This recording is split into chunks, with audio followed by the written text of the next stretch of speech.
Subscribe to our channel by clicking the subscribe button. Click the bell button and enjoy the latest uploads from our channel. Ahilya देवी ने कर दी आचार्य जी की बोलती बंद। नमस्कार दोस्तों, स्वागत करती हूँ आपका आपके अपने चैनल हंग्री स्पिरिट्स में।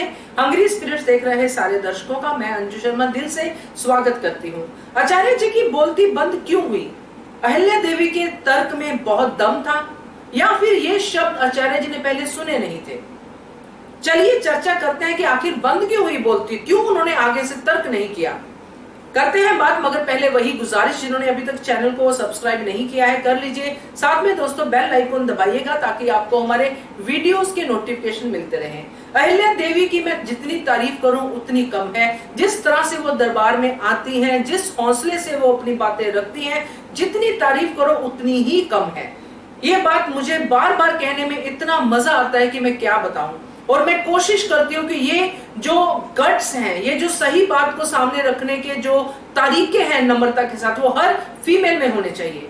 हर एक फीमेल में उसका 1% अंश भी आ जाए तो दुनिया उनके आगे जो है सलाम करेगी, क्योंकि वही है एक स्त्री की इज्जत, वही है उनका एक मान। तो ये तो एक मेरी तरफ से एक मैसेज था जो मैंने अडॉप्ट किया और आपके सामने रखा। दूसरी बात जो मैंने वीडियो जिसके ऊपर मैंने बनाई है कि आचार्य जी कब आचार्य जी बनते हैं? जब उनको बहुत ज्ञान होता है, बहुत सारे ग्रंथ वो पढ़ते हैं, बहुत सारी शिक्षा ग्रहण करते हैं, लोग उनको फॉलो करते हैं क्योंकि वो बहुत बड़े ज्ञानी हैं।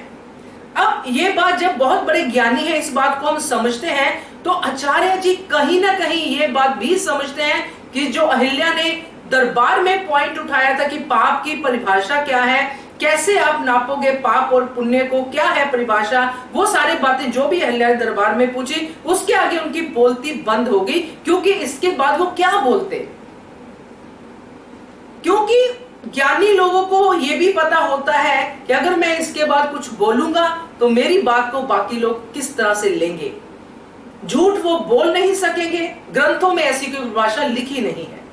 जो लिखी है वो अहिल्या देवी ने साफ साफ पूरे दरबार के सामने रख दी कि पाप और पुण्य की परिभाषा क्या है, खास करके पाप की परिभाषा क्या है, वो सारे दरबार के सामने उन्होंने रख दी।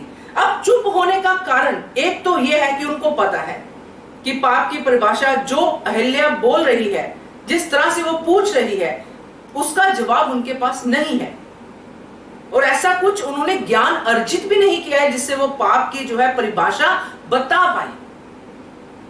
और ईगो फंसी हुई है यहाँ पे कि जब मैंने कह दिया कि यही पाप है तो इसको अहिल्या देवी मानती क्यों नहीं है। पूरा दरबार, उसके साथ साथ उसके अपने जो फॉलोअर्स हैं वो मान रहे हैं, पूरी प्रजा बोल रही है, तो ये लड़की क्यों नहीं मान रही है। एक ज्ञानी इंसान को भी दोस्तों ईगो, अभिमान जो है हरा देता है। आचार्य जी बहुत ज्ञानी हैं, लोग उनका आदर करते हैं, दरबार में उनकी एक जगह है, मगर ये जो ईगो खड़ी हो गई है, परिवर्तन को एक्सेप्ट ना करने की, नई सोच को वेलकम ना करने की, अपनी ही बातों को सही मनवाने की, उस ईगो के आगे वो खुद हार रहे हैं। वो खुद इस चीज को बढ़ावा दे रहे हैं, खुद इस चीज को न्योता दे रहे हैं। इसलिए जब उनको कुछ समझ में नहीं आया तो वो चुप करके खड़े हो गए, क्योंकि उनके पास इसका जवाब था ही नहीं।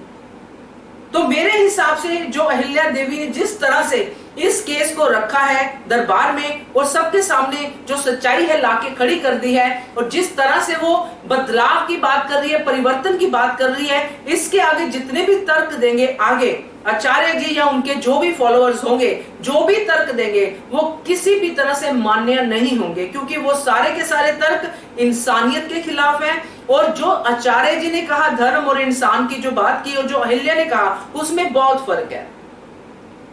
धर्म, हमने बहुत बार बात की है कि इंसान जो है उनकी भलाई के लिए होता है, और ऐसा पाप तो हुआ ही नहीं जिसको लेके आप इतना सारा जो है बवाल कर रहे हो। हाँ, समझने की जरूरत है, अपनी ईगो को साइड में रखिए और इस सिचुएशन को समझिए, अहिल्या की बात को समझिए, सुनिए तो सही कम से कम। तो इसीलिए अहिल्या ने इतनी बड़ी बात कही, पाप की परिभाषा पूछी, और उसके आगे आचार्य जी की बोलती बंद हो गई, क्योंकि एक ज्ञानी को भी गलत बोलने का जो है उनको पता होता है कि मैं यहाँ पे गलत परिभाषा तो दे नहीं सकता, इसलिए उन्होंने कुछ ना बोलना ही उचित समझा और अपनी ईगो पे ही टिके रहे कि बाद में इसी बात को मैं बार बार बोलूंगा, पापी है, पापी है, पापी है, मुझे ये सब नहीं सुनना है, मैं क्यों दूं परिभाषा। तो ये सारी चीजें हैं दोस्तों, जिस तरह से अहिल्या इस चीज को लेके चल रही है, मेरे हिसाब से बहुत ही बढ़िया वाला जो है हमें सच सामने आने वाला है। बहुत ही बढ़िया वाला परिवर्तन जो है हमें देखने को मिलेगा कि कैसे ये फाइट थी जो अहिल्या देवी ने किस तरह से जीती। क्या कहते हो आप? वीडियो के नीचे कमेंट करके बताइए। देखते रहिए channel Hungry Spirits. Thank you so much.